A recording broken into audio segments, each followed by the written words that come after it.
Meiosis हो गया। Meiosis हो चुका था ना, कुछ क्वेश्चंस वगैरह करवाने वाले थे क्या उसमें? आप बोले थे। ठीक है।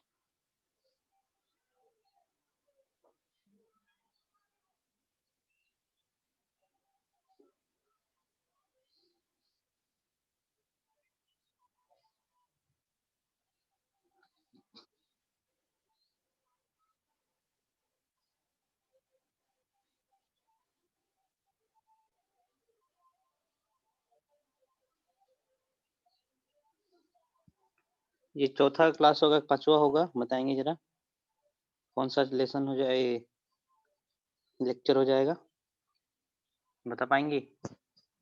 ज्योत्ना, ज्योत्सना। पता नहीं sir. Okay fine, let's see.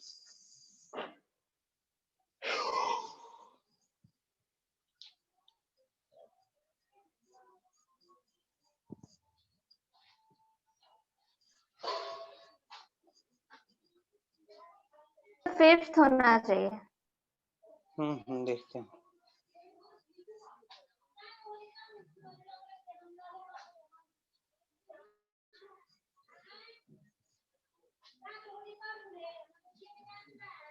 Three था ना, 11th को हुआ था आपके पास, fine. So this going to be lecture 4। ठीक है, लेक्चर 4 होगा।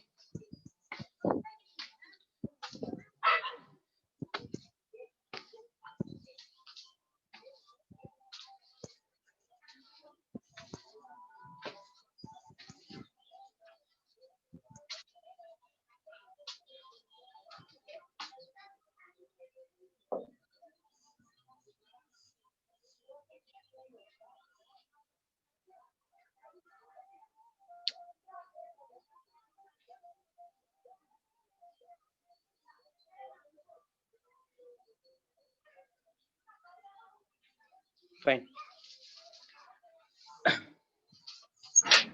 सो लास्ट टाइम कुछ क्वेश्चन बता रहा था क्या मैं आपको? हेलो सर सिर्फ फॉर्मूला डिस्कस किए थे। अच्छा, फॉर्मूला डिस्कस किए थे। टाइप ऑफ मियोसिस बताए थे कि नहीं? ना, टाइप ऑफ मियोसिस नो हम सर। बताने वाले थे। टाइप ऑफ मियोसिस बताने वाले थे, फाइन। अधूरा छोड़ दिए थे, याद आ रहा है मुझे।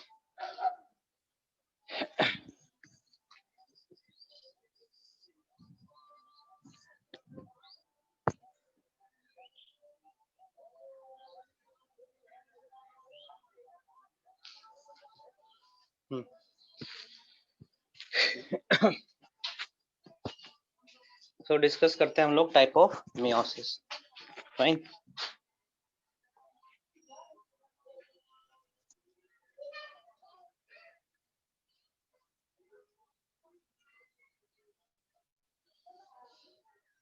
ठीक है, पहला डिस्कस कर रहा हूं मैं gametic meiosis.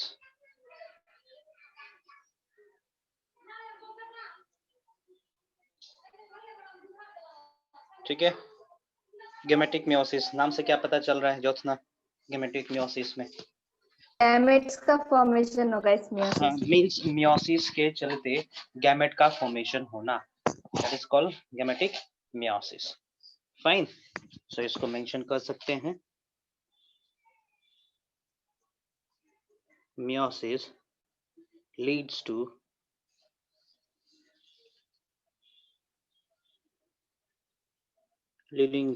formation of haploid gamete.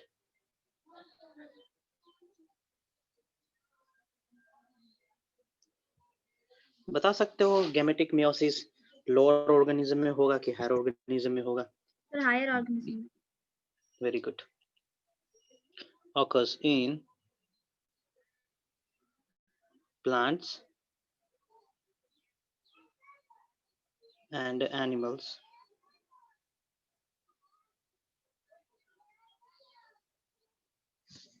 ठीक है, एनिमल्स। प्लांट्स तो हमने मेंशन करा है, लेकिन सब प्लांट में नहीं होगा, हायर प्लांट्स में होगा। ठीक है, हायर प्लांट्स में होने, ओके, हायर प्लांट्स में होगा और सारे एनिमल्स में होना है। फाइन, यहाँ पे मैं मेंशन कर दे रहा हूँ, एक्सेप्शन है यहाँ पे। इन मेल हनी बी, ठीक है, मेल हनी बी के केस में गैमेट का फॉर्मेशन माइटोसिस से दो होता है।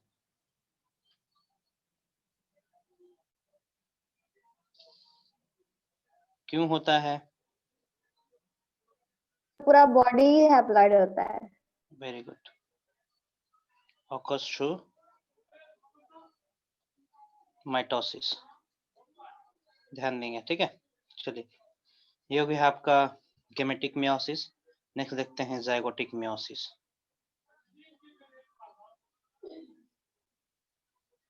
नाम से क्या पता चल रहा है? जाइगोट का फॉर्मेशन होगा ना, जाइगोटिक मियोसिस कहने का मतलब होगा कि मियोसिस जाइगोट में हो रहा है। फाइन, नॉर्मली जाइगोट डिप्लॉयड होता है, फाइन, और जाइगोट के बाद माइटोसिस होता है, जिसके चलते ऑर्गेनिज्म डिप्लॉयड बनते जाता है, उसका पूरा सेल डिप्लॉयड का रहता है। लेकिन जो हैप्लॉइड ऑर्गेनिजम्स होते हैं, जैसे कि हैप्लॉइड ऑर्गेनिज्म है, फाइन, ये दोनों मिलके क्या बनाया? जाइगोट बनाया, है ना, जाइगोट बनाया। बट लेकिन ये तो हैप्लॉइड है ना जी, but this is naturally haploid organism. इसके अंदर क्या होगा? मियोसिस होगा, और मियोसिस के चलते ये अपना ओरिजिनल कंडीशन को, हैप्लॉइडी को अचीव कर लेगा। फाइन, सो ये सब होते हैं लोअर ऑर्गेनिज्म में, लोअर प्लांट्स में होते हैं। जो हैप्लॉइड ऑर्गेनिज्म होते हैं ना, उनमें इस तरीके का जाइगोटिक मियोसिस होगा,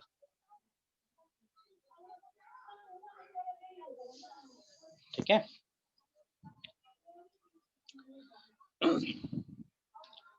Such type of meiosis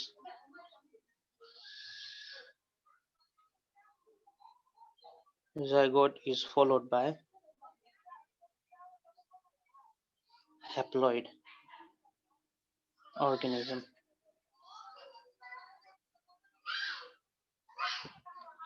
fine, haploid organism follow करता है इसको।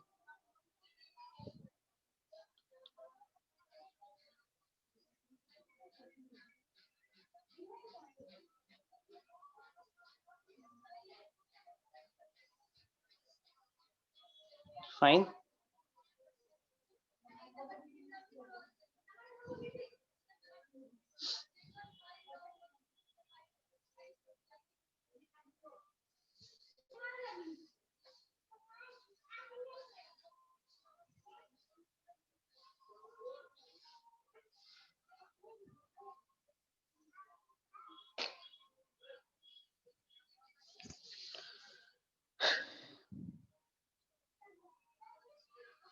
ओके, नेक्स्ट देखते हैं, एग्जांपल दे रहा हूँ इसका मैं, ठीक है। इसका एग्जांपल हो जाएगा एल्गी,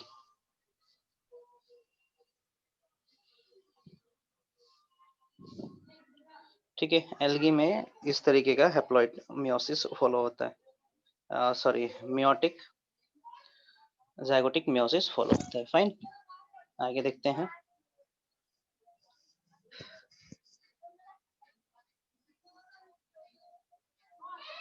नेक्स्ट बचता है sporic meiosis. Third one is sporic meiosis.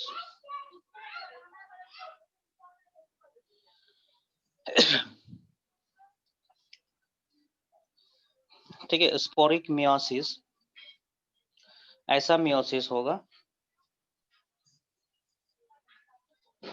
ठीक है, जो कि स्पोर्स बनाना है। फाइन, जाइगोट बन गया, जाइगोट का तरह ही कुछ सेल होगा, उसके अंदर मियोसिस फॉलो होगा, जिसके चलते हैप्लॉइड स्पोर्स बनेंगे। Fine, sporic meiosis means formation of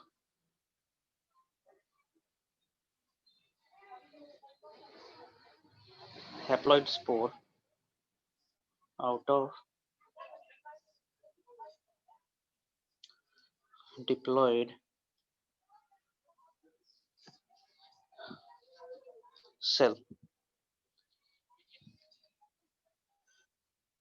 Fine. ये होता है खास करके फंजाई के केस में. Fine. Such type of meiosis occurs in higher fungi. Recall करेंगे जरा. Basidiomycetes, ascomycetes. Fine. Ascospores, basidiospores जो बनता था, तो एस्कोस्पोर्स और बेसिडियोस्पोर्स बनते थे तुम्हारे मियोसिस के चलते. ठीक है, रिकॉल करेंगे. Ascus mother cell, ascus mother cell diploid होते हैं. फाइन. और उसमें मियोसिस के चलते एस्कोस्पोर्स बन रहे थे. फाइन. तो ये खत्म होता है यहाँ पे. आगे मैं बता रहा हूँ आप लोग को. फॉर्मूला तो कुछ कुछ बताया था मैंने.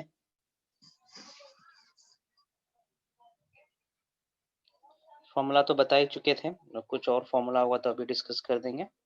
Next, what is amitotic cell division? Case में होता है. स्पिंडल फाइबर फॉर्मेशन से नहीं अचीव किया जाता. क्या क्या है स्पिंडल फाइबर? सर इस केस में स्पिंडल फाइबर फॉर्मेशन से कैरियोकाइनेसिस नहीं होता. अच्छा, हाँ. एमाइटोटिक सेल डिवीजन है ना. एमाइटोटिक सेल डिवीजन में स्पिंडल फाइबर का फॉर्मेशन नहीं होगा. कैरियोकाइनेसिस यहाँ पे इक्वल नहीं होता. ठीक है. न्यूक्लियस जो जेनेटिक मटेरियल है वो इक्वली डिवाइड नहीं होता. कम ज्यादा कुछ इस तरीके से होता है. Fine. Here karyokinesis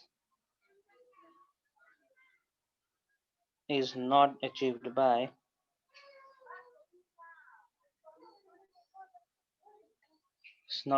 by spindle fiber formation.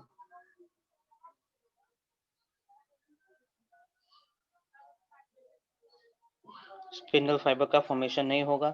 तो भैया किस तरीके से न्यूक्लियस का डिवीजन होना है? तो जैसे बाइनरी फ्यूजन होता है ना, साइटोप्लाज्म में देखे होंगे, साइटोप्लाज्म इंग्रेंजिनेट कर गया, बट गया दो भागों में, उसी तरीके से होता है इधर भी.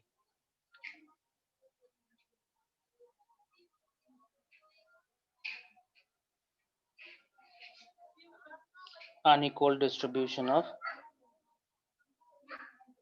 genetic material is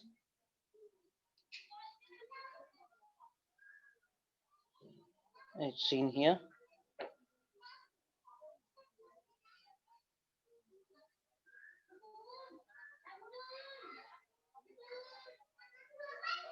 एग्जाम्पल दे रहा हूँ जो ये एमाइटोटिक डिवीजन फॉलो करते हैं. Protista, Monera,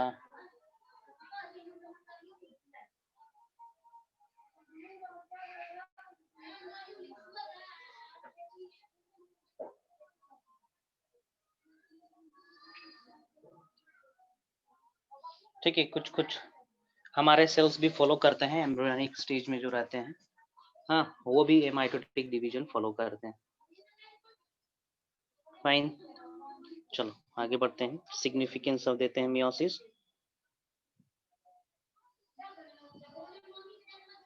Significance of meiosis.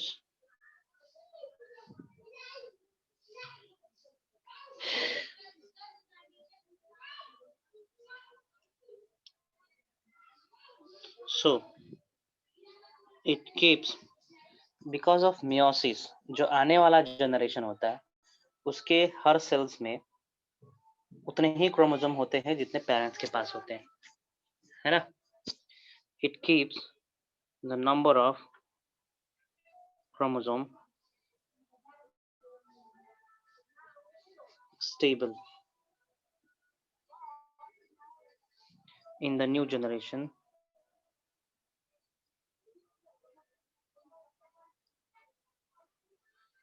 ठीक ना. Beside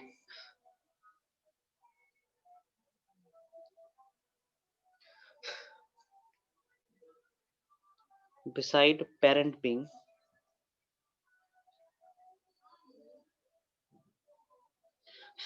diploid. पेरेंट डिप्लॉयड होने के बावजूद भी ऑफस्प्रिंग भी डिप्लॉयड होते हैं। यदि मियोसिस नहीं होता तो ऑफस्प्रिंग टेट्राप्लॉयड होते, लेकिन ऐसा नहीं होता है। फाइन। सो मैं यहाँ पे इसको रहने देता हूँ, सिग्निफिकेंस भी हो गया। It also brings variation because of recombination, है ना, वेरिएशन आता है जो कि इवोल्यूशन के लिए इंपॉर्टेंट है। नेक्स्ट,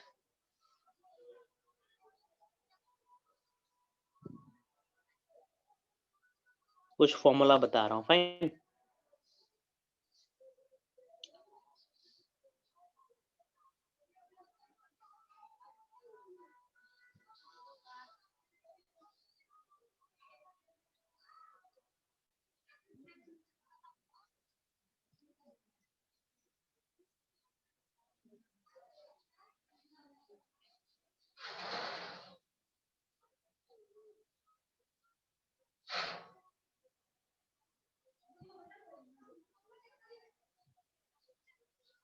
X-1, ठीक है। कितना माइटोसिस डिवीजन होना चाहिए X number of cell produce करने के लिए? तो फॉर्मूला हो जाएगा X-1। फॉर एग्जाम्पल, ठीक ना, हाउ मेनी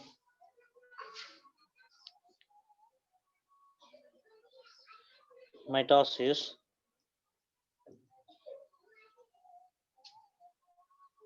division required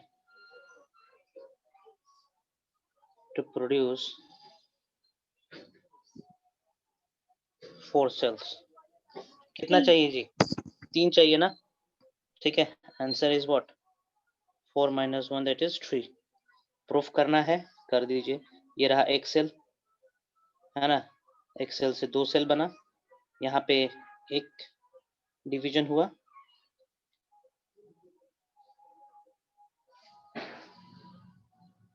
ठीक ना, एक डिवीजन हुआ यहाँ पे दूसरा डिवीजन, यहाँ पे तीसरा डिवीजन, है ना।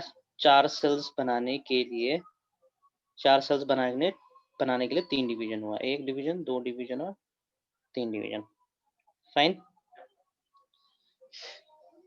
ये हो गया। अच्छा है, एक आंसर बताएंगे क्वेश्चन का, है ना। दिस इज अ कप, है ना, ये कप है। This cup is filled with cell, है ना, okay. This cup is filled with half filled with cells, है ना, ओके। इसको यहाँ तक आने में, ठीक है, 1/4 फिल्ड होने में 1/4 फिल्ड होने में टाइम लगा था 5 डेज, ठीक है। 5 डेज लगा था इसको हाफ फिल्ड 1/4 फिल्ड होने में, ओके। इसको आधा आने में 5 + 1 डेज लगा था, ठीक है, 5 + 1 डेज लगा था। So can you tell me, ठीक है, इसी का तरह हमें 2 कप भरना है ना, हमें 2 कप भरने हैं, ठीक है। एक तो इसको फुल कर देना है और 1 कप और भरना है, तो कितना दिन लगेगा और कितना दिन लगेगा?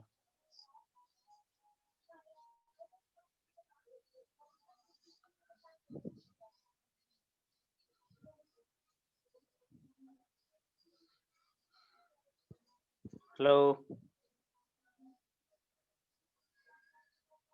Hello, yes sir. कितना दिन लगेगा जी? ये पूरा कप फिल होने में, एक और कप पूरा फिल होने में। ये एम्प्टी है, ठीक है, दिस इज एम्प्टी। चलो इस कप को हम यहाँ पे रख दे रहे हैं,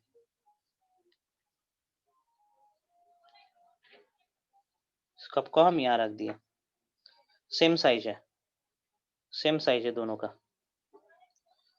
ठीक है।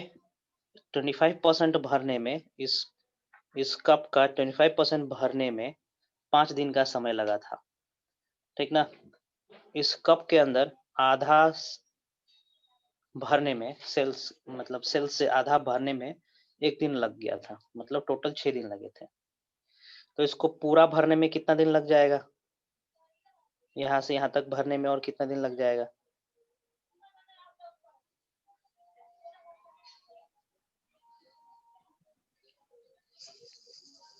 सी 1/4 भरा था 5वें डे में, 5th डे में, है ना। आधा भर गया था 6th डे में। सो कहने का मतलब आधा भरने में कितना दिन लग रहा है? 1 दिन लग रहा है ना आधा भरने में। Yes sir. Yes sir. Okay, ठीक ना। तो देखो ये था आपका 5वां डे में, 6वां डे में इतना भर गया, इसके आधा भर गया 6वें डे में। तो 7वें दिन कितना भरेगा? 7वें दिन में ये पूरा भर जाएगा ना, भरेगा कि नहीं भरेगा? 7th डे में ये पूरा फिल्ड हो जाएगा, फाइन। और 8वें दिन में कितना फिल्ड हो जाएगा? इसका आधा, मतलब इतना, फाइन। तो 8 दिन लगेगा, 8वां दिन में जाके पूरा कंप्लीट हो जाएगा। समझ में आया? ठीक है, चलिए इसको हिंट में कर दे रहा हूँ यहाँ पे, ठीक ना। सेल का डिवीजन होता है 1 से 2, फाइन, 2 से 4, 4 से 8, 8 से 16, इस तरीके से बढ़ रहा है ना, इस तरीके से डिवीजन हो रहा है कि नहीं? समझ में आया आप? Yes. Okay, fine fine fine. For example एक तालाब है, ठीक ना। उस तालाब में बैक्टीरिया भरे हैं, कितना बोले, फिर से वही एग्जांपल दे रहा हूँ। 25% भरे हैं 4 दिन में, 25% भरे हैं कितने दिन में? 4 दिन में। 25% तालाब भरा है 4 दिन में। ये नोटिफिकेशन कहाँ से आने लगा है फालतू में, जब से टेप बना के लाए हैं ये पता नहीं कहाँ से आ रहा है। ओके, 25% लिया 4 दिन में, 50% see, I am disturb with this. 25% 4 दिन में, ठीक है। 50% लग जाएगा आपका 1 दिन और, तो 5th डे में हो जाएगा, है ना। ओके, 75% भरने में कितना टाइम लगेगा? 75% भरने में कितना टाइम लगेगा जी? 5.5। Hello, 5.5 days, good. ठीक है, तो क्वेश्चन आता है ऐसा, फाइन, इस तरीके से क्वेश्चन आता है। ओके, चलो नंबर ऑफ माइटोटिक डिवीजन वाला हो गया। Now number of meiotic division required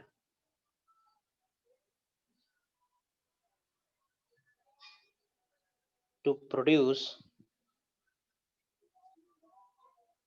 x number of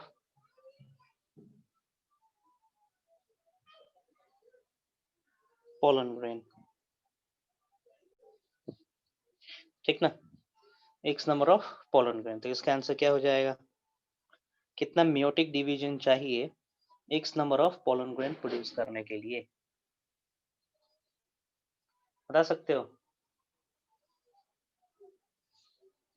answer is x by 4। ठीक है, चलिए क्वेश्चन कर लेते हैं, ठीक ना। Number of meiosis required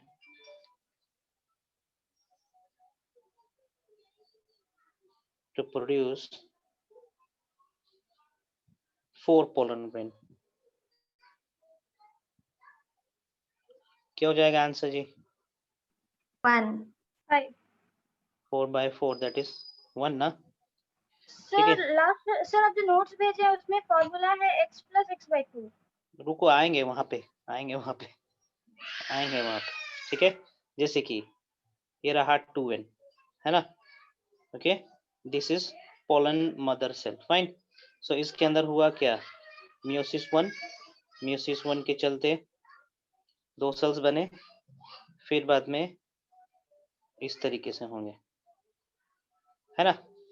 this is meiosis 2। तो देखो, एक पोलन मदर सेल से 4 पोलन बनाने के लिए कितना बार मियोसिस हो रहा है, हाउ मेनी मियोटिक डिवीजन, 1। कितना मियोटिक, एक ही मियोटिक डिवीजन हुआ ना। उसी तरीके से number of MEIOTIC meiotic division required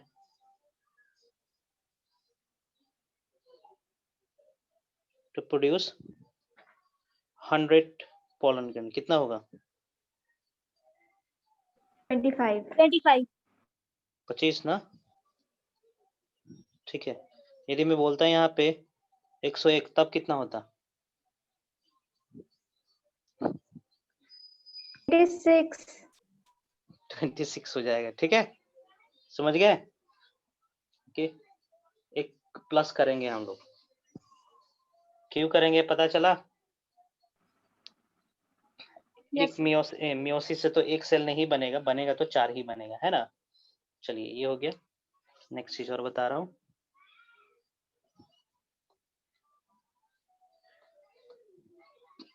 number of meiotic division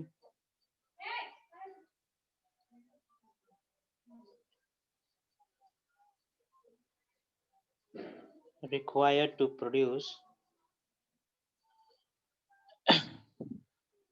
x number of female gamete। ठीक है, चलिए एक थोड़ा सा हम हिंट यहाँ पे दे रहे हैं, आप रिकॉल करें जरा कि जब हम मेगास्पोर मदर सेल बना रहे थे, मेगास्पोर मदर सेल, है ना, मेगास्पोर मदर सेल के अंदर हुआ था मियोसिस। ठीक है, because of meiosis there was formation of 4 megaspore. याद करो, लेकिन आउट ऑफ दिस 4 मेगास्पोर 3 क्या एक हो ही बच जाता है, जाता है। हाँ, very good very good very good, 3 degenerate हो जाता है, एक ही बचता है। And this only give rise to what, embryo sac.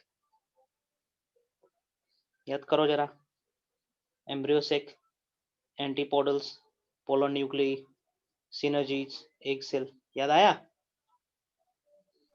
Yes. Yes, है ना। sir. ओके, मतलब 3 डिजेनरेट हो जाता है। सो इसको हम कैसे करेंगे, इसको हम लिखेंगे हाउ मच, x, इसका आंसर हो जाएगा सिंपली x। ठीक ना। एग्जाम्पल, क्वेश्चन सॉल्व करता हूं, number of meiosis required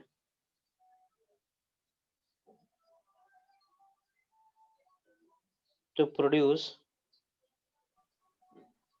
1 female gamete। क्या होगा आंसर इसका, 1। 1, है ना। चलिए, number of, total number of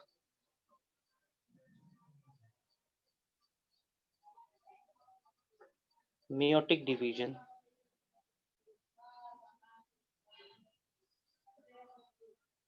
required to produce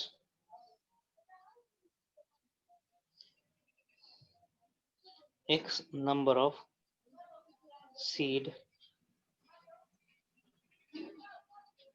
या फ्रूट या जाइगोट, 2x. हाँ x, ठीक है, x number of seed, fruit और जाइगोट, क्या हो जाएगा इसका आंसर, 2x. इसका आंसर हो जाएगा x। ठीक है, सी, in order to produce seed, fruit and zygote, in order to produce seed, fruit or zygote, there is need of what? क्या क्या चाहिए? There is need of male and female gamete ना? ova and pollen. Male and female gamete है कि नहीं है? So male gamete का production इस तरीके से होता है ना,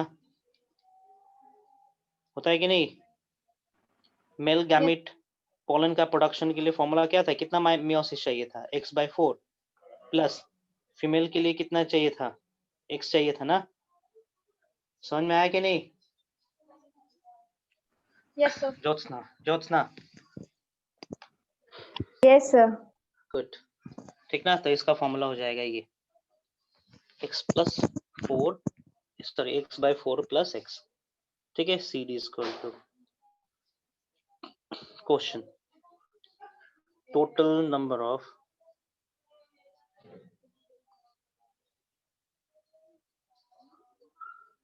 meiosis required to produce 100 seed. क्या होगा इसका आंसर? 125. 125 होगा. 100 meiosis, 400 ova, है कि नहीं है? egg है ना? and 100/4 meiosis, that is how much? 25. 400 pollen grain, है कि नहीं है? तो कितना हो जाएगा?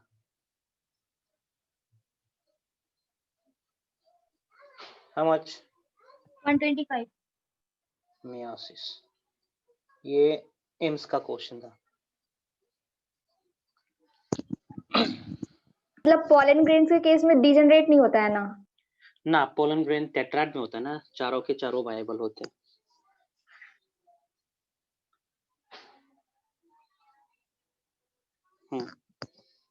क्या जोशना, तुम्हारे पास कुछ क्वेश्चन है लगता है? कुछ क्वेश्चन लग रहा है तुम्हारे पास? नहीं sir. Fine fine cool. So ये यहीं पे खत्म होता है. कुछ क्वेश्चन पूछना चाहोगे?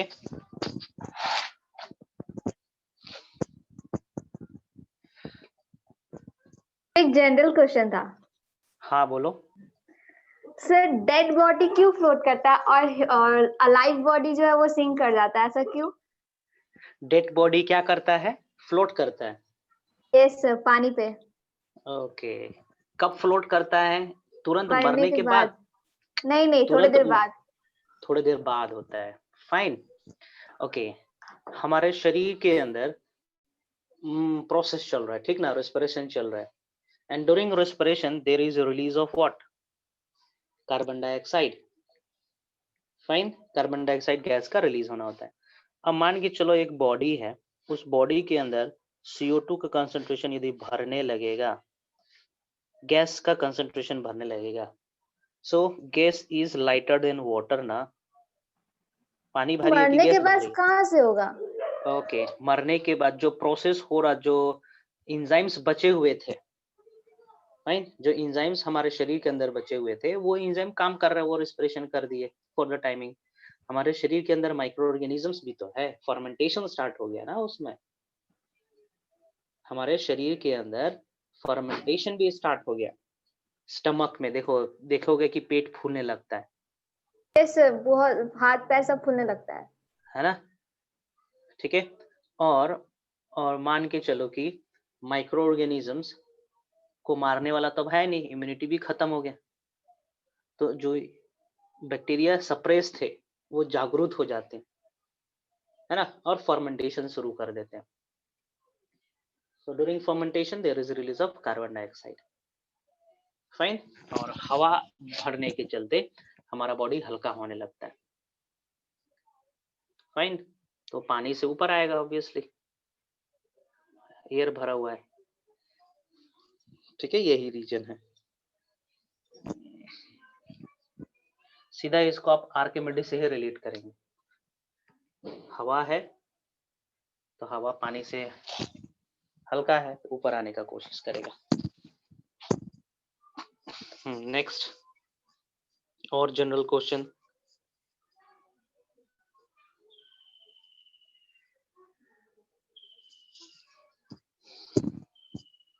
और कुछ है क्वेश्चन या फिर मैं आगे बढ़ूं? डाइजेशन स्टार्ट करेंगे हम। सर हाँ बोलो। सर मेन जो होता है उसका मतलब देखते हैं कि सब टकला हो जाता है और कभी फीमेल में ऐसा नहीं होता, ऐसा क्यों? These all character are controlled by genetics. Fine. इसको हम लोग सेक्स इन्फ्लुएंस्ड ट्रेट कहते हैं, सेक्स लिमिटेड ट्रेट कहते हैं, होलैंड्रिक ट्रेट कहते हैं। फाइन। तो आप जो बोलिए बाल्डनेस वाला, फाइन, इसको हम लोग कह सकते हैं सेक्स इन्फ्लुएंस्ड ट्रेट। फाइन। इस ट्रेट को कोड करने वाला प्रॉपर्टी मेल और फीमेल दोनों के पास होता है, लेकिन मेल में ज्यादा रिवील होता है ये। फाइन। मनुष्यों में मेल के केस में बाल्डनेस वाला कैरेक्टर बहुत जल्दी रिवील होता है, फीमेल में नहीं होता है ना। 3 प्रकार के ट्रेट होते हैं। सेक्स लिमिटेड ट्रेट जो सिर्फ मेल के पास होगा या फिर फीमेल के पास ही होगा। फाइन। दूसरा होता है sex limited trait, sex limited तो मैंने बता दिया, मेल या फीमेल के पास ही होगा। ठीक है। सेक्स इन्फ्लुएंस्ड या तो मेल के पास या तो फीमेल के पास ही होगा, ज्यादा अमाउंट में होता, होने का तो दोनों में हो सकता है। जैसे कि बाल्डनेस है, it is influence trait, male में ज्यादा चांसेस है कि हो जाए, फीमेल में नहीं होता है। और एक होता है होलैंड्रिक ट्रेट। होलैंड्रिक ट्रेट ऐसे होते हैं जो सिर्फ और सिर्फ मेल में ही रिवील होता है, जैसे कि पॉर्क्यूपाइन हेयर हो गया, ठीक है, टेस्टोस्टेरोन डिफाइनिंग फैक्टर हो गया, ये होते हैं। सेक्स लिमिटेड जैसे कि ग्रोथ ऑफ बियर्ड मेल में ही होगा, ठीक है, ग्रोथ ऑफ ब्रेस्ट फीमेल में ही होना है, ठीक ना। मोर नाचता है या नाचती है, पीकॉक जो नाचने वाला होता है, दैट इज मेल और फीमेल? मेल। हाँ दैट इज मेल। मेल, तो वो मेल में ही होता है, लिमिटेड है। फाइन।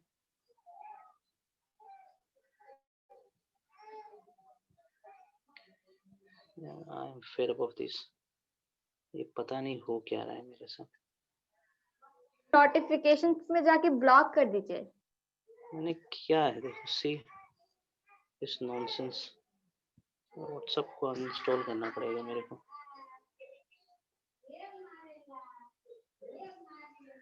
ठीक है, क्लास के बाद मैं करता हूँ इसे। हो गया।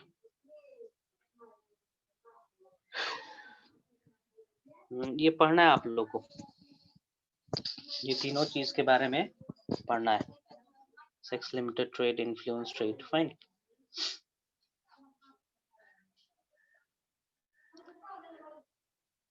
और कुछ भेज रहा हूँ ग्रुप पे, देखिएगा।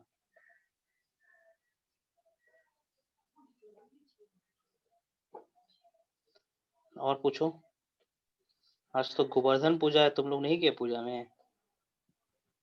हम लोग का पढ़ाई पूजा। घर में ही पूजा है। गुड। सर हाँ बोलो। सर जब हम लोग डर जाते हैं तो हार्ट बीट क्यों बढ़ जाता है? That is control by hormone, adrenaline hormone control करता है। ठीक है, डरने का मतलब है कि उस समय हमें ज्यादा ताकत चाहिए, एनर्जी चाहिए। Fine. In order to tackle with that condition, है ना। तो कोई भी चीज को टैकल करना है तो हमें एनर्जी चाहिए होता है। फाइन। तो एनर्जी के लिए ज्यादा ऑक्सीजन चाहिए। देखो ग्रुप पे मैंने एक चीज भेजा है, तो ज्यादा एनर्जी चाहिए, तो ज्यादा एनर्जी बनाने के लिए ज्यादा ऑक्सीजन, क्योंकि ऑक्सीजन डायरेक्ट रेस्पिरेशन से लेना देना है। ये दिखा?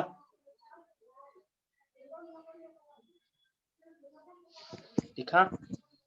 यस सर है ना। होलैंड्रिक ट्रेट मेल में ही एक्सप्रेस होता है। सेक्स लिमिटेड या तो मेल में होगा या फिर फीमेल में होगा।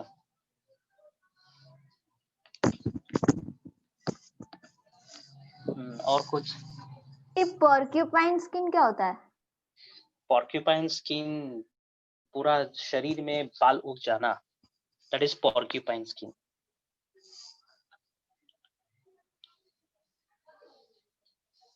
पोर्क्यूपाइन हाइपोट्राइकोसिस।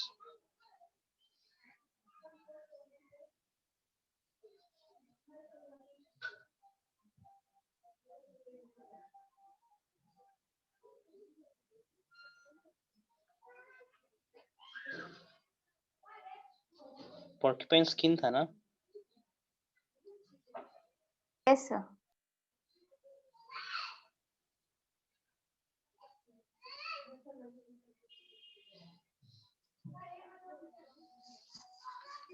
इस तरीके का उसको बोलेंगे पोर्क्यूपाइन स्किन। वो मैंने हाइपोट्राइकोसिस के बारे में बोला, पूरे शरीर में बाल उग जाना, वो होता है हाइपोट्राइकोसिस के केस में।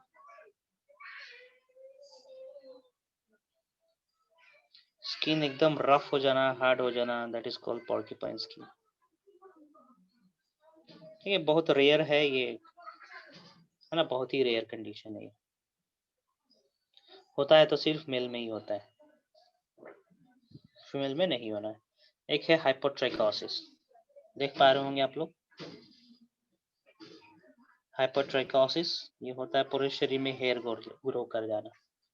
फाइन, ये आपने इसका एपिसोड देखा होगा नेट जियो पे भी, इस लड़के का Yes. डॉक्यूमेंट्री आ रहा है ना, डॉक्यूमेंट्री आ रखा हुआ।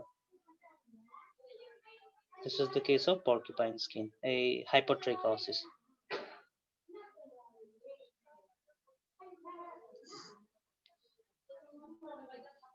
और कुछ?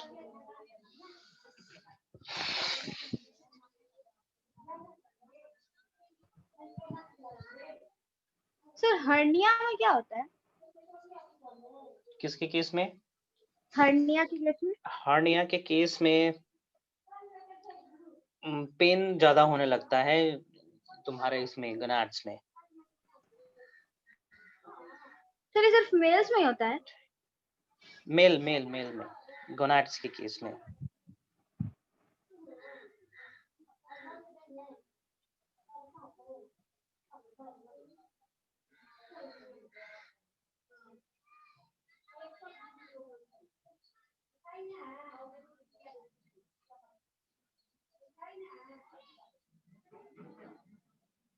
नेक्स्ट चैप्टर शुरू करिए sir.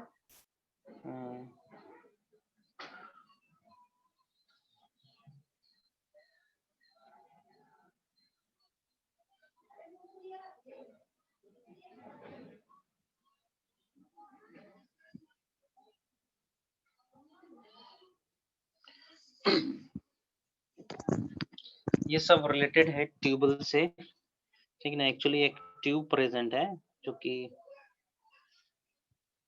which brings the testis during embryogenesis, है ना। जब हमारे शरीर का डेवलपमेंट होता है, टेस्टिस बनता है एब्डोमेन के अंदर ही, लेकिन ये डिसेंड करता है ना। तो डिसेंड करता है तो हमारे एब्डोमेन से बाहर आने के लिए एक ट्यूब बनता है, जिसको हम लोग इंग्यूनल चैनल कहते हैं, है। तो उस एरिया में दर्द होना, ब्लड सप्लाई में कुछ कमी हो जाना, है, दैट लीड्स टू हर्निया। दर्द होता है वो, ठीक ना, एक प्रकार का पेन होता है ना। उससे कुछ रिप्रोडक्शन में फर्क नहीं पड़ता है, पेन होता है बस। ठीक है, तो चलिए हम अगले चैप्टर स्टार्ट कर रहे हैं, that is what, digestion and absorption. Fine, zoology का पहला चैप्टर है ये, यहीं से हम डील करेंगे। फाइन, ये नोट्स मैं आप लोग को भेजा हूँ कि नहीं भेजा हूँ, बताएंगे जरा।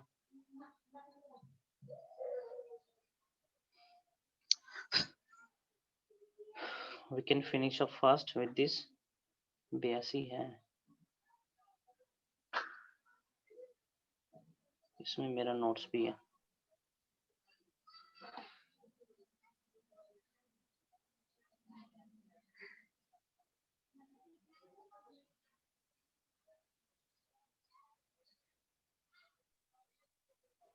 सर वो बायोमोलिक्यूल्स वाला नोट्स था ना, वो आप मेरे मेल आईडी पर भेज दीजिए ना, मैं उसका प्रिंट आउट निकाल लूंगी। ठीक है, देखते हैं। ठीक है, इसमें जितना रिक्वायर्ड है आप लोग को उतना ही करेंगे। इसमें मेरा हैंड रिटन नोट्स भी है। फाइन, मैं बाद में भेजूंगा इसको। चलिए चैप्टर स्टार्ट करते हैं, डाइजेशन एंड एब्जॉर्प्शन। एक चीज बताएंगे, ये चैप्टर कौन सा हो जाएगा? 16 11.16.1 है ना, इंट्रोडक्शन।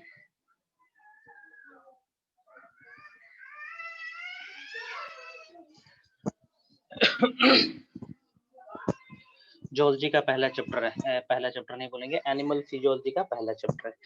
सी, इस चैप्टर में हम लोग जानेंगे anatomy of digestion and physiology of digestion. Anatomy, anatomy, physiology,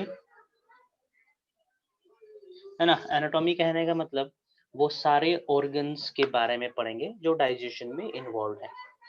fine, that is called anatomy. बनावट, स्ट्रक्चर, किस चीज से बना है, ठीक है। साथ साथ हम लोग साइटोलॉजी भी देखेंगे कुछ। साइटोलॉजी मींस कौन से सेल्स इन्वॉल्व्ड है पार्टिकुलर ऑर्गन को राइज अप करने के लिए। That also will observe here in this chapter. Fine, ये भी देखेंगे। उसके बाद हम लोग देखेंगे physiology. Physiology means will see the function. Fine, किस तरीके से पार्टिकुलर ऑर्गन काम करता है वो भी हम लोग देखेंगे इस चैप्टर के अंदर। Fine, okay. सी, यहाँ पे जो फिजियोलॉजी पढ़ोगे बहुत ही छोटा सा पोर्शन है। फिर से आप लोग को फिजियोलॉजी पढ़ना होगा एमबीबीएस में। डॉक्टर डिग्री जब करोगे उस समय भी फिजियोलॉजी पढ़ना होगा। फाइन, तो चलिए स्टार्ट करते हैं इंट्रोडक्शन से। सो डाइजेशन, जैसे ही डाइजेशन एब्जॉर्प्शन सुनते हैं तो सबसे पहले हमारे ध्यान में आता है कि भैया भोजन का पाचन होना, मतलब पच जाना और एब्जॉर्ब हो जाना हमारे शरीर में, that is digestion and absorption. लेकिन ये उतने तक सीमित नहीं है। फाइन, हमें डाइजेशन पे जाने से पहले देखना होता है कि कौन से ऑर्गन्स इन्वॉल्व हो रखे हैं डाइजेशन के लिए। फाइन, तो कौन से डाइजेशन के लिए ऑर्गन इन्वॉल्व है? सो इसमें इन्वॉल्व है एलिमेंट्री कनाल। फाइन, एलिमेंट्री कनाल वो ट्यूब है जो स्टार्ट होता है माउथ से और एंड होता है एनस से, ठीक है। दैट इज एलिमेंट्री कनाल। ये एक ट्यूब है जिसके अंदर भोजन मूव करते रहता है जब तक डाइजेस्ट ना हो जाए, जब तक ये बॉडी के बाहर ना निकल जाए। Fine, that is elementary kanal. So digestion को सपोर्ट करने के लिए कुछ ग्लैंड्स प्रेजेंट है। That glands releases certain chemicals, है ना। एंजाइम का प्रोडक्शन करते हैं, कुछ बफर का प्रोडक्शन करते हैं, है ना, जो कि डाइजेशन को मदद करते हैं, फूड को ब्रेक डाउन होने में मदद करते हैं। फाइन, तो यदि हम बोलेंगे क्या डाइजेशन अकेले एलिमेंट्री कनाल से हो सकता है, तो आपका आंसर क्या होगा? नो। नो, ठीक ना। Only elementary kanal can not digest the food, ठीक है। एलिमेंट्री कनाल सिंपली एक प्लेटफॉर्म देता है, एक स्पेस देता है, एक जगह देता है। फाइन, डाइजेशन करवाने के लिए जो रम एंजाइम्स चाहिए है, ठीक है, that is release by the glands. Fine, तो डाइजेशन होने के लिए, ठीक है, we need to have alimentary canal and the glands. समझ में आया? समझ में आया? Yes sir. Alimentary canal and glands. Fine, अच्छा, ग्लैंड्स का डेफिनेशन बता सकते हो?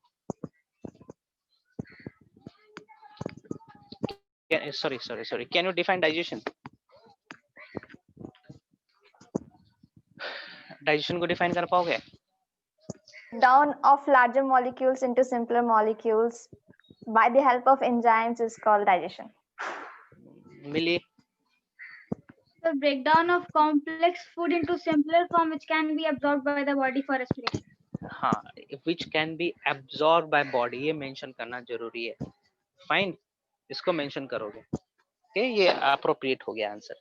हाँ जी, हमारे शरीर में डाइजेशन होता है कार्बोहाइड्रेट का, प्रोटीन्स का, फैट का, न्यूक्लिक एसिड का, इन चारों चीज का डाइजेशन होता है, विटामिन की डाइजेशन नहीं होती है। फाइन, विटामिन जिस फॉर्म में हम खा रखे हैं उसी फॉर्म में रहता है, बस उसके अगल बगल वाले मॉलिक्यूल्स हट जाते हैं। Fine, so protein sorry vitamin की डाइजेशन नहीं होती है, बस वो छूट जाता है, किसी दूसरे से जुड़ा हुआ रहता है ना मॉलिक्यूल से, उस मॉलिक्यूल से वो छूट जाएगा, फ्री हो जाएगा। फाइन, चलिए आगे बढ़ते हैं। सो सबसे पहले यहाँ पे हम लोग करेंगे एनाटॉमी ऑफ डाइजेशन।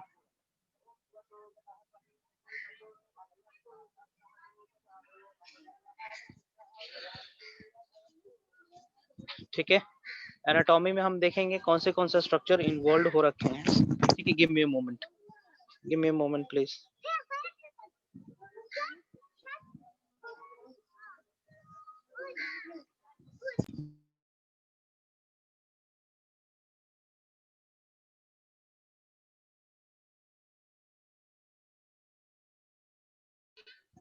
ओके, कहाँ है हम लोग, कहाँ गए? ठीक है, एनाटॉमी देखते हैं, बनावट देखेंगे पहले। सो इस बनावट में सबसे पहले बनावट देखेंगे हम लोग एलिमेंट्री कैनाल का। Alimentary canal is also known as gastrointestinal tract. Fine, आपका होमवर्क ये रहेगा कि आप कंप्लीट डाइजेस्टिव सिस्टम बनाओगे। ठीक है, एनाटॉमी ऑफ डाइजेस्टिव सिस्टम बनाओगे, जिसमें आप एलिमेंट्री कैनाल दिखाएंगे और ग्लैंड्स भी दिखाएंगे। Fine, you can take the help of your NCERT book या फिर कहीं और सोर्स से भी आप बना सकते हो। फाइन, चलिए, हमारा एलिमेंट्री कैनाल स्टार्ट होता है बकल कैविटी से, ठीक है, जिसको माउथ कहते हैं। उसके नीचे आएंगे तो फेरिंग्स है, एक जंक्शन है ना, जहाँ से फूड और विंड दोनों पास होते हैं। Fine, then lies the oesophagus या फूड पाइप। इसोफेगस ओसोफेगस दोनों करेक्ट है, ESOPHAGUS ये भी सही है। Fine, then lies the bag, जिसमें भोजन स्टोर होता है कम से कम 4 घंटे के लिए, that is stomach, muscular stomach होता है। ठीक है, then small intestine followed by large intestine and the ending portion is the rectum. ठीक है, रेक्टम एक छोटा सा ट्यूब है, while anus is the orific opening है, जिसे हम लोग कहते हैं ना स्टोमाटा, तो stomata is the opening, like उसी की तरह anus is the opening. Fine, यहाँ से कुछ पूछना है किसी को, कुछ पूछना है किसी को यहाँ से? Oh, sir. Fine, oh my God, आज तो मैं परेशान हो गया इन सभी से। Next is buccal cavity. Fine, start करते हैं हम लोग buccal cavity. Buccal cavity means the mouth portion. Fine, the mouth portion. Mouth के अंदर क्या क्या चीजें लाई करती है यहाँ पे मेंशन है। ठीक है, our mouth includes the tongue, ठीक है, जो कि फूड को मिक्स करने में मदद करता है, teeth and the salivary glands. ये इंपॉर्टेंट पोर्शंस, ये इंपॉर्टेंट टूल्स है, ये इंपॉर्टेंट इंस्ट्रूमेंट्स है जो डाइजेशन में पार्टिसिपेट करते हैं। फाइन, चलो, okay okay okay. The mouth contains the teeth, tongue protected by skin, that is chin हटाओ, the gap between lips and the teeth called vestibule और vestibule। ये आप लाइक कर पाए, वेस्टिबल कहाँ पर प्रेजेंट होगा, वेस्टिबल कहाँ पर प्रेजेंट हो पाएगा, समझ में आ रहा है कहाँ पे होगा वेस्टिबल? Yes, कहाँ पे? sir. लिप्स और टीथ के बीच में जो पोर्शन है जिससे बोलते हैं। हाँ चलो, लेमन भाषा बताने की कोशिश करते हैं, लोगों को खैनी खाते हुए देखे हो? Yes, sir. खैनी कहाँ खाता है? उस रीजन में, ठीक ना, that reason can be considered as the vestibule. हम ब्रश करते हैं तो हमारा ब्रश, टूथब्रश का जो ब्रश लाई करता है ना, that lies in the vestibular region. Fine, चलिए, upper part of the mouth is palate having rough surface called rugae. ठीक है, हमारा ऊपर जिसको तालू कहते हैं हम लोग, ठीक ना, ऊपर वाला जो कर्व पोर्शन है उसको तालू कहते हैं, है ना। उसमें रफ सरफेस होता है, अनइवन सरफेस होता है, आप महसूस कर पाओगे, फिंगर डाल के देख सकते हो, ठीक ना, उसको रुगे कहते हैं। फाइन। पैलेट है, पैलेट पीछे की तरफ जाओगे, पीछे की तरफ जाओगे तो ये पैलेट सॉफ्ट होने लगता है। सॉफ्ट एक ऑर्गन का जन्म देता है, soft palate, that is called uvula. Uvula आपने ऑब्जर्व करा होगा ब्रश करते हुए, या फिर यदि माउथ को आप इनलार्ज करोगे तो मिरर में देख पाओगे एक छोटा सा कुछ घंटी की तरह लटकते रहता है, Yes, ठीक है, sir. पोस्टीरियर रीजन में, ठीक ना, that is called the uvula. Vicks का जब एडवर्टीजमेंट आता है तो देखे हो ना, वो बैक्टीरिया वगैरह रहता है, माइक्रोब्स रहते हैं, उबला को पकड़ के नाचते रहता है, ठीक है, झूला का तरह, that is uvula. Fine, that is actually part of soft palate. तो फाइन, इसका फंक्शन क्या है? वो बंद करता है, जब हम फूड को swallow करते हैं ना तो वो नाक वाले पोर्शन को बंद करता है ना, ठीक है, ढक्कन का तरह काम करता है एक तरीके से। Below the mouth present is the tongue, ठीक है, हटाइए, टंग के बारे में आ जाए, ठीक है। It is voluntary muscle attached to the surface of frenulum, to the mouth surface of frenulum. Frenulum कहते हैं हम लोग, आप टंग को ऊपर की तरफ उठाएंगे, मिरर में देखेंगे, ठीक ना, टंग को ऊपर की उठाओगे तो नीचे, टंग के नीचे जो सॉफ्ट, ठीक ना, एकदम ही सॉफ्ट सा जो लेयर दिखेगा, है ना, उसको हम लोग फ्रेनुलम कहते हैं। एक फाइन, लाइन भी बना रहता है। हाँ, एक लाइन भी बना हुआ रहता है। फाइन, तो उस लाइन को ही पर्टिकुलरली फ्रेनुलम कहा जाता है। Fine, such type of frenulum is also observed in case of male genital organ, ठीक ना, जो लाइन बना हुआ रहता है ना उसमें भी देखने को मिलता है फ्रेनुलम। फाइन, नेक्स्ट में बढ़ता हूँ। टंग कंसिस्ट ऑफ पैपिले, ठीक है, containing taste buds।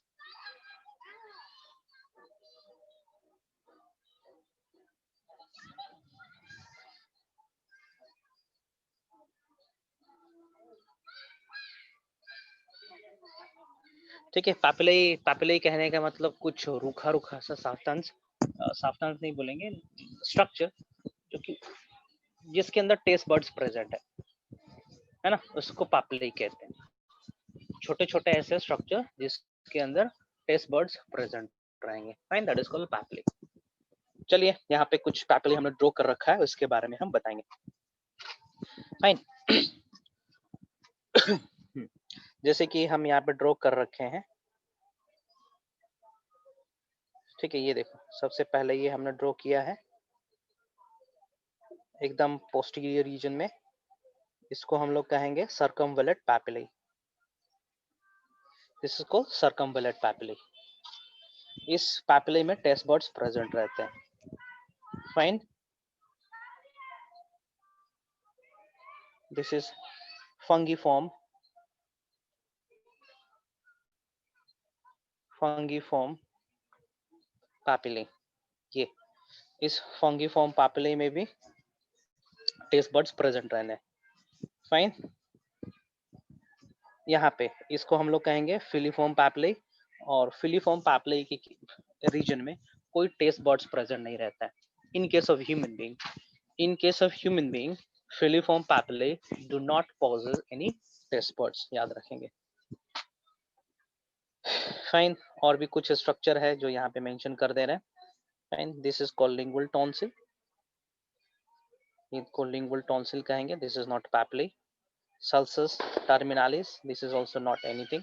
टर्मिनालिस एक रीजन है जो कि आपको सर्कमवेलेट पैपिले को और लिंगुअल टॉन्सिल को अलग कर रहा है। फाइन, यहाँ से यहाँ तक वाले पोर्शन को हम लोग ओरल टंग कहेंगे, ठीक है। Generally it reside in the mouth region, fine, that is why it is called oral tongue. उसके पीछे वाला पोर्शन जो रहता है उसको हम लोग कहते हैं फेरेंजियल टंग। फाइन, ये वाला टंग ज्यादातर आपको फेरिंग्स पोर्शन पे लाई करता है, and pharynx is the junction of our nasal cavity and the buccal cavity, है ना। फाइन, चलो, हो गया पैपिले। पैपिले के बारे में पूछे तो यहाँ से क्वेश्चन आता है, है ना। क्वेश्चन ये आता है कि क्या फिलीफॉर्म पैपिली के पास टेस्ट बर्ड्स होते हैं in case of human being? The answer is no. No. ठीक है ना, no taste birds in case of human. ठीक है, ह्यूमन के केस में इसमें कोई टेस्ट बर्ड्स नहीं प्रेजेंट रहते। Now let me talk about the tonsil taste birds. बढ़ना का मतलब क्या हुआ? टॉन्सिल बढ़ने का मतलब होता है कि बैक्टीरियल इन्फेक्शन हो जाना, है ना, टॉन्सिलाइटिस कहते हैं उसको। बताएंगे टॉन्सिल के बारे में, बताएंगे। फाइन। वो इन्फेक्शन बैक्टीरियल इन्फेक्शन के केस में बढ़ जाता है, स्वेल अप कर जाता है, ठीक है, दर्द होता है ना। चलिए टेस्ट बर्ड्स के बारे में बता रहे।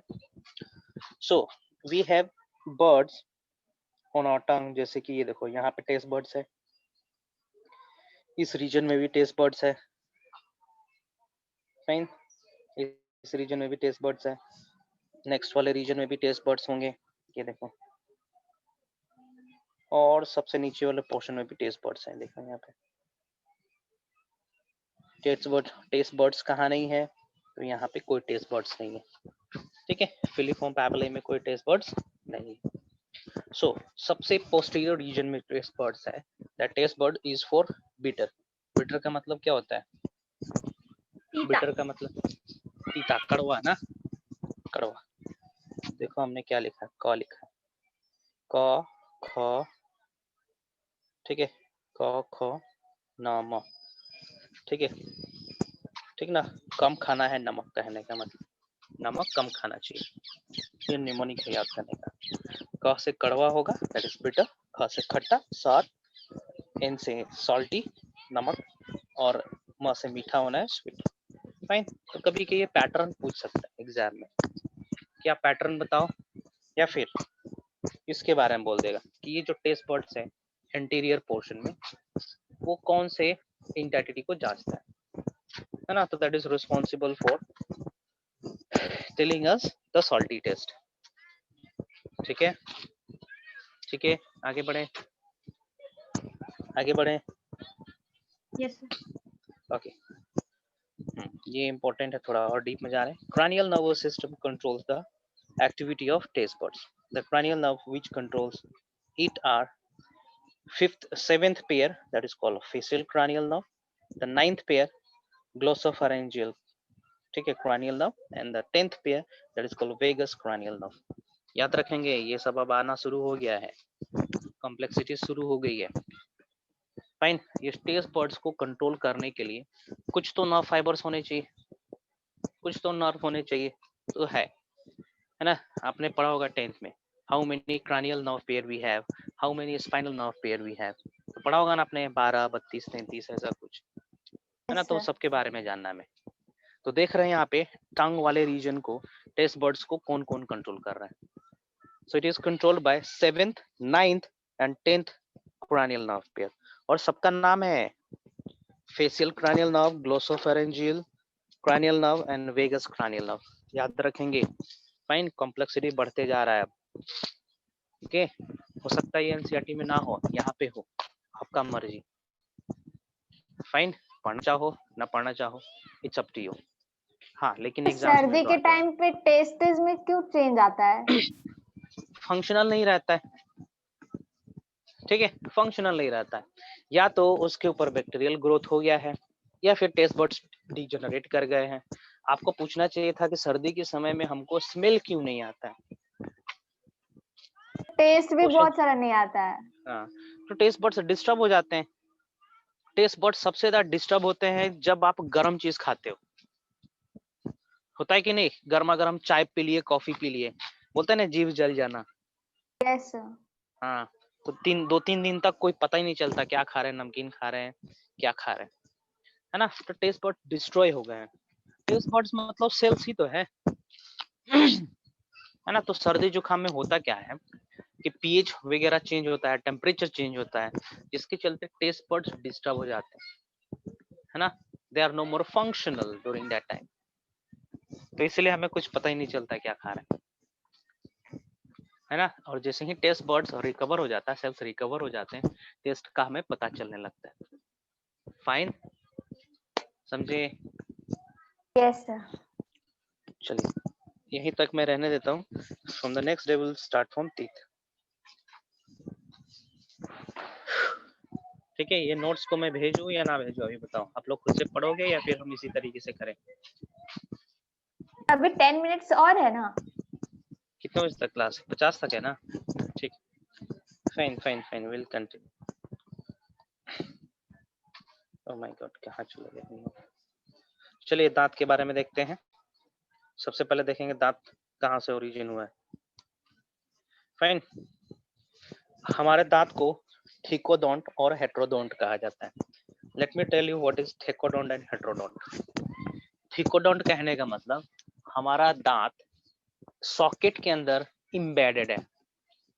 फाइन, सॉकेट के अंदर एम्बेडेड है, दैट इज कॉल्ड थिकोडोंट. किसी के केस में दांत एम्बेडेड नहीं रहता है, सिंपली रखा हुआ रहता है. जैसे कि आपने रोज पौधे का कांटा देखा है? रोज गुलाब Yes, का sir. कांटा, कभी आपने उस कांटे को बाहर निकालने का कोशिश करा है? Yes, sir. आसानी से निकल जाता है ना? ओके. और कभी आपने बबूल का या फिर बोगनविलिया का कांटा देखा है? Yes, sir. क्या इसमें कांटे का पैटर्न कैसा होता है? इसमें वो जो कांटे जब होते हैं बाहर ना, निकला अंदर है, तक, अंदर भी उतना हाँ embedded. हाँ, अंदर रहता है, वस्कुलर कनेक्शन रहता है, मजबूत रहता है. लेकिन जो इसका होता है रोज का, वो ऊपर प्रेजेंट रहता है. आप नाखून से उसको तोड़ सकते हो, टूट जाएगा आराम से, पता भी नहीं चलेगा कि इसका कोई वास्कुलर कनेक्शन था भी या नहीं, है ना? तो सेम थिकोडोंट और नॉन थिकोडोंट में यही डिफरेंस होता है. थिकोडोंट के केस में दांत का जो रूट होता है ना, वो धंसा हुआ रहता है सॉकेट के अंदर. Fine, okay. और नॉन थिकोडोंट के अंदर के केस में ऐसा एम्बेडेड नहीं रहता, सिंपली लगेगा कि हड्डी के ऊपर प्लेस किया गया है ना, जॉ के ऊपर प्लेस कर दिया गया है. ठीक है ना? जैसे कि होता है वेल्स के केस में, शार्क्स के, नॉट इन वेल्स, शार्क के केस में, है ना? बहुत सारे दांत होते हैं, बहुत जल्दी टूट भी जाते हैं वो सब, लेकिन बहुत जल्दी रिप्लेस भी हो जाते हैं. फाइन, लेकिन थिकोडोंट के केस में ऐसा नहीं होता, टूट जाते हैं तो रिप्लेस होने में टाइम लगता है. फाइन, तो थिकोडोंट कहाँ से कहाँ आ गया? फाइन, थिकोडोंट के केस में दांत एम्बेडेड रहता है जॉ सॉकेट में. और हेट्रोडोंट कहने का मतलब होता है कि we have different types of teeth ना. इंसीजर है, कैनाइन है, प्रीमोलर है, मोलर है.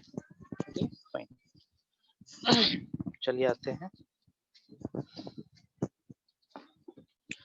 कहाँ से ये सब आने लगा.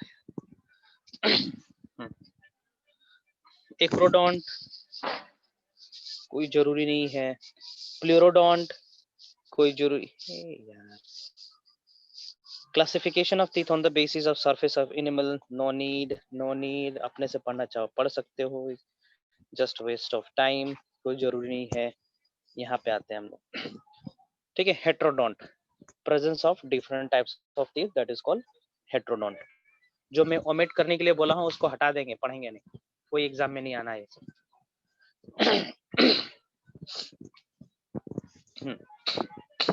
सो heterodont, existence of different types of teeth. तो हम यहाँ पे कर रहे हैं heterodont with respect to human, है ना? तो देखते हैं हमारे पास कौन से different types of teeth present है. तो we have incisor, canine, premolar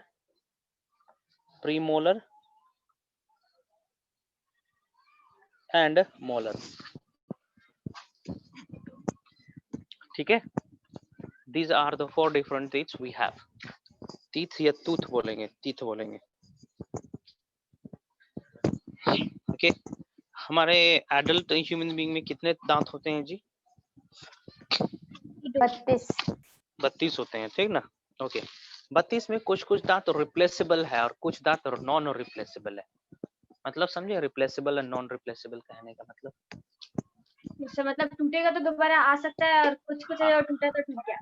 नहीं आएगा, जो नहीं आएगा उसको हम लोग कहेंगे मोनोफायोडोंट।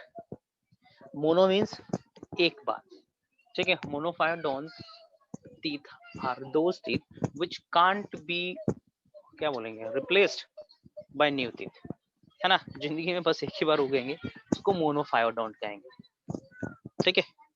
डाइफायोडोंट कहने का मतलब डाइफायोडोंट मीन्स जो दोबारा रिगेन किया जा सकता दोबारा, ठीक ना, जो टूटेगा तो दोबारा रिप्लेस हो जाएगा, दैट इज कॉल्ड डाइफायोडोंट, ठीक है। प्लूरोडोंट मतलब क्या होगा? तो जितनी बार टूटेगा उतनी बार रिगेन कर सकते हैं। यस, जितना बार टूटेगा उतना बार रिप्लेस होता जाएगा, दैट इज कॉल्ड प्लूरोडोंट। तो प्लूरोडोंट देखने को मिलता है शार्क्स के केस में, ठीक है। सो डाइफायोडोंट कहने का मतलब वैसे दांत जो दोबारा उगते हैं, है ना। ऐसे ऐसे दांत हमारे शरीर में 20 हैं, जिसको मिल्क टीथ भी कहते हैं, है ना।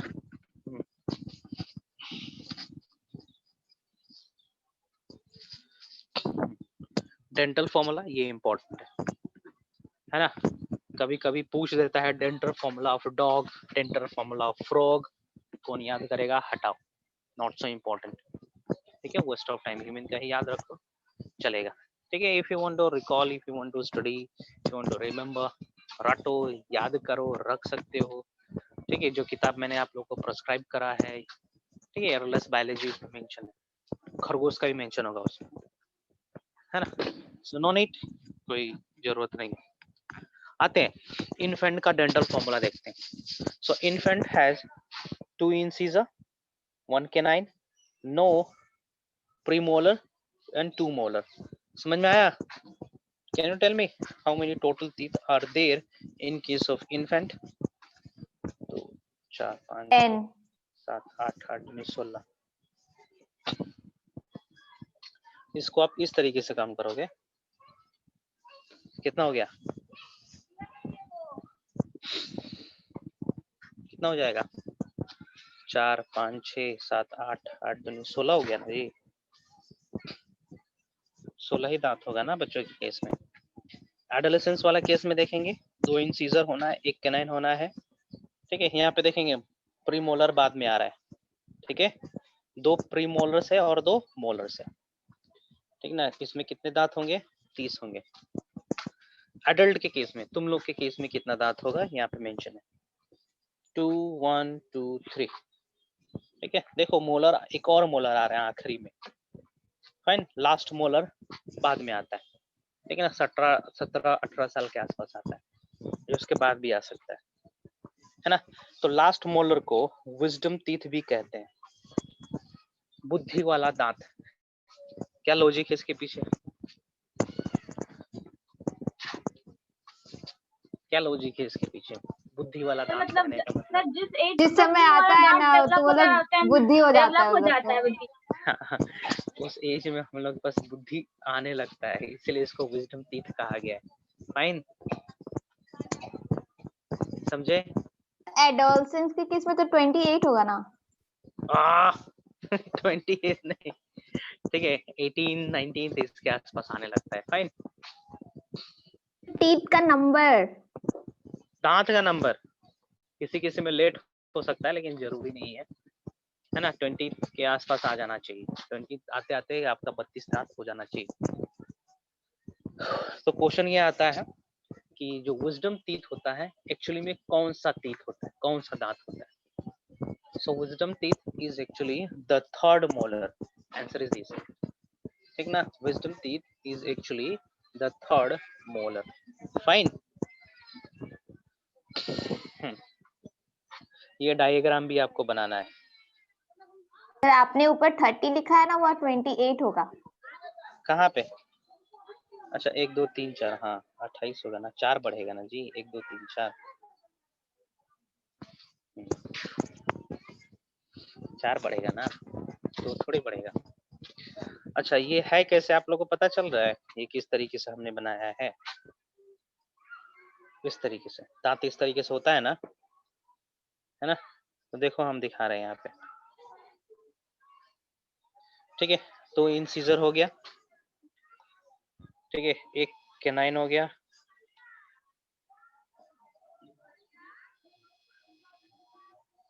2 हो गया आपका प्रीमोलर, फिर यहाँ पे मैं दर्शा रहा हूँ, ठीक है, molar. This is how much, 3 2 1 2, इस तरीके से है, 2 1 2 3, है ना। इसको आप इस तरीके से डिवाइड कर दो, है ना, 2 1 2 3 2 1 2 3 2 1 2 3। तो जब सब टोटल करोगे तब कितना होगा, 32 होगा, है ना। इसी को लिखा गया है ICPM बाय ICPM, ठीक है, 2123 2123 by 2123 into 2, fine. Shall I move? Yes, sir. Okay. So यहीं पे रहने देता हूँ, lateral section of tooth will see in the next class, है ना। आप लोग बना के आओगे डायग्राम। सी डायग्राम बनाने का तरीका मैं बता रहा हूँ, आप लोग स्टार्ट करोगे कुछ इस तरीके से, फाइन, इस तरीके से स्टार्ट करेंगे। फिर इसके अंदर कुछ इस तरीके से बनाओगे V, है ना, इस तरीके से बनाओगे, फिर इसी के अंदर V बनाना होगा तो बनाओगे। ये मैं स्टेप बाय स्टेप बता रहा हूँ, है ना, क्योंकि दांत बनाने में सबसे डिस्टर्बेंस होता है, समझ में नहीं आता कि स्टार्ट कहाँ से करना है, इतना सारा लाइन दिखता है, फाइन। तो आप सबसे पहले बाहर वाला स्ट्रक्चर बनाओगे, है ना, उसके बाद एक और छोटा स्ट्रक्चर बनाओ, उसके अंदर एक और छोटा स्ट्रक्चर बनाओ, पहले ही 4 लाइन नहीं खींच देंगे, फाइन। या फिर सबसे पहले आप करोगे अंदर वाला स्ट्रक्चर, फाइन, या डेंटाइन, ये पल्प वाला रीजन बनाओ, फिर डेंटाइन बनाओ, फिर एनिमल बनाओ, ओके, योर विश, किस तरीके से बनाना चाह रहे हो। मैं सेव कर दे रहा हूँ, at the end of this chapter I will send this, ठीक है। नोट्स देखता हूँ, यदि मेरे पास है नोट्स, जिसमें मेरा नोट्स ना हो, सिर्फ क्लास नोट्स ही हो, स्टूडेंट का ही नोट्स हो, वो मैं भेजता हूँ लोग, फाइन। किसी को और कुछ पूछना है?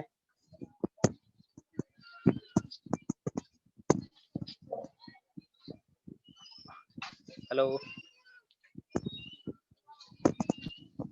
Okay then I am signing of.